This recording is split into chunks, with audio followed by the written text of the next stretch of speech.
A sua capoeira é você. Não existe nada fora de você na capoeira.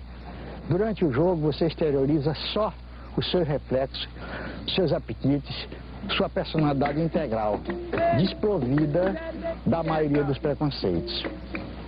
Essa individualização da capoeira permite a quebra de todos os bloqueios, porque deixa de existir toda a superestrutura social, cultural, educacional, que nos impede de nos manifestarmos. Todos os complexos, e a pessoa fica livre, livre como um anjo, livre como um vento. E como o vento, ela é a expressão da verdade. A diferença é que o batuque é de um para o outro, mas é uma coisa dura, não pode ser uma coisa assim, é uma duro mesmo, que o batuque que eu tenho que privilegiar esses dos pés, um pé apoia, o outro não apoia. Pois bem, o sujeito bate perna lisa, pois bem, o sujeito dá banda seca e aí continua, pois bem, continua mesmo batendo duro, outro corta embaixo, o outro sobe, vai cair lá fora. Batuque. Quem me levou para a capoeira foi a vontade de ser valentão. Eu queria ser valentão, porque eu sou da geração dos valentão. Meu pai era primo do besouro de Santa Amaro, aquele besouro que contam tanta coisa dele aí, mas eu não conheci ele. A capoeira tem negativa, a capoeira nega. A capoeira é positiva, tem verdade. Negativa é fazer que vai e não vai. E na hora que nego mais espera, a capoeirista vai, entra e ganha. E quando ele vê que perde, ele então deixa a capoeira na negativa pro camarada para depois então ele vir revidar. O capoeirista corre. E ai daquele que correr atrás do capoeirista. E o camarada corre atrás dele, o que é que deu a ele para guardar? Tem alguma coisa muito. Madeira tirada no mato, com 15 dias, depois de seca, a madeira chamada biriba. Então se bota um pedaço de couro, mete-se o arame e depois passa uma unça de verniz. É a única coisa. Não é como os berimbau de Angola, que eles tiram a madeira verde, pintam e vendem os turistas por um bom berimbau. No entanto, o berimbau apêndico, verdadeiros são esses. São esses que eu falo. Berimbau era um instrumento usado na África para outros tipos de rituais. Ou era um instrumento que era usado para as pessoas, às vezes, e caçar e ficar um tempo lá. Também era usado para as pessoas em certos rituais fúnebres. Então ele tinha uma outra função. O ritmo é o mestre da capoeira.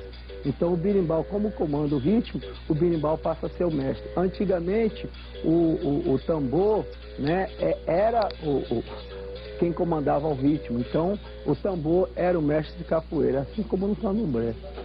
Existem três hipóteses fundamentais a respeito da origem da capoeira. Uma é que ela veio no bojo do Brasil negreiro já formado. A segunda que é um fenômeno de desenvolvimento rural. E a terceira que é um fenômeno de desenvolvimento urbano. Mas em todos os casos, as raízes da capoeira, inegavelmente, inquestionavelmente, residem na África, principalmente com o povo bantu abaixo do Saara. Então, a meu ver, na minha opinião, considerando todas a história da capoeira, as várias formas em que a capoeira se manifestou através do tempo, tanto em Rio de Janeiro, como em Salvador, como em Recife, e se nós lermos as descrições da capoeira antiga, a meu ver, capoeira é um fenômeno urbano. A capoeira se desenvolveu nas cidades, cresceu, assimilou muitas roupas novas, influências. Em cada lugar ela se apresentou de uma certa maneira como um arquetipo africano no Brasil, que se manifesta diferentemente, mas existe inerente dessa cultura. E vai ver que a propagação da capoeira se deu por via marítima, onde havia portos, onde há portos em que existe uma população portuária representada por marinheiros, carregadores, estivadores, arrumadores, homens de força e que dentro do recôncavo baiano ficavam sujeitos ao ciclo das marés. Então, nesse período entre a maré cheia, pré-mar, e a vazante, o carregador fica sem fazer nada. E eu não conheço jeito nenhum de baiano que não está fazendo nada, não está bebicando e batucando. Os índios, eles tinham duas formas, duas técnicas de agricultura conhecidas como a coivara e a capoeira. A coivara consistia na queima do mato após a colheita. Após essa queima ou algum tempo depois eles fazerem o replantio. Será coivara. A capoeira, eles cortavam o mato ralo, mas eles não queimavam os restos da colheita. Eles deixavam um tempo para depois eles fazerem o replantio naquele espaço que eles chamavam de capoeira.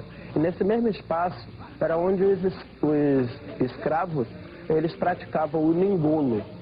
Ora, sempre houve uma dificuldade do colonizador, dos senhores de engenho, de entender a língua dos povos escravizados, no caso aí dos africanos.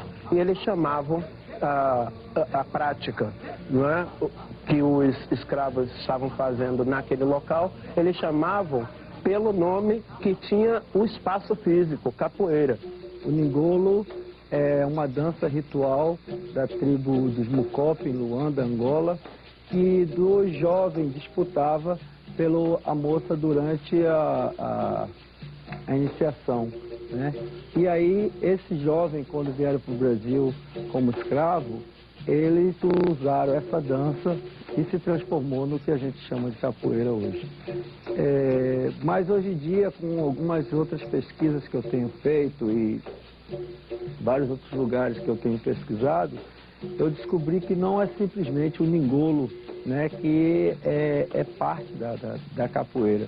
Para mim, hoje em dia, vários tipos de lutas, principalmente entre o povo banto, que chegou aqui no Brasil e elas se fundiram e transformou no que a gente tem como capoeira. Porque a gente vai ver que vários outros países, né, como Martinica, como Cuba, inclusive na Colômbia, né, todos os lugares que foram, o povo africano foi para lá como escravo, a gente vai encontrar essas pequenas formas de dança e luta que é muito parecida com o que a gente chama de capoeira aqui no Brasil.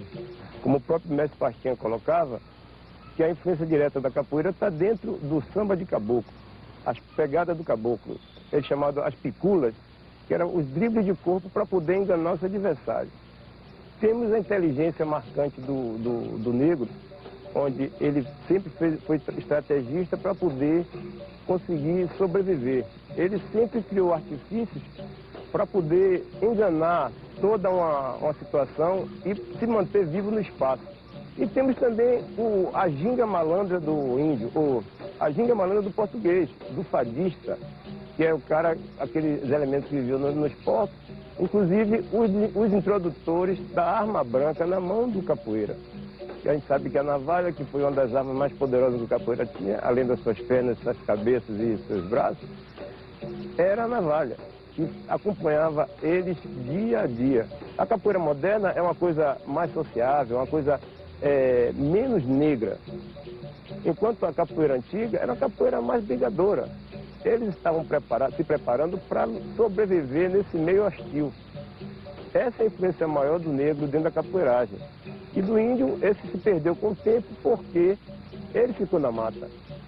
Agora, o mestiço, esse sim, esse foi o responsável pela transformação da capoeira. De uma capoeira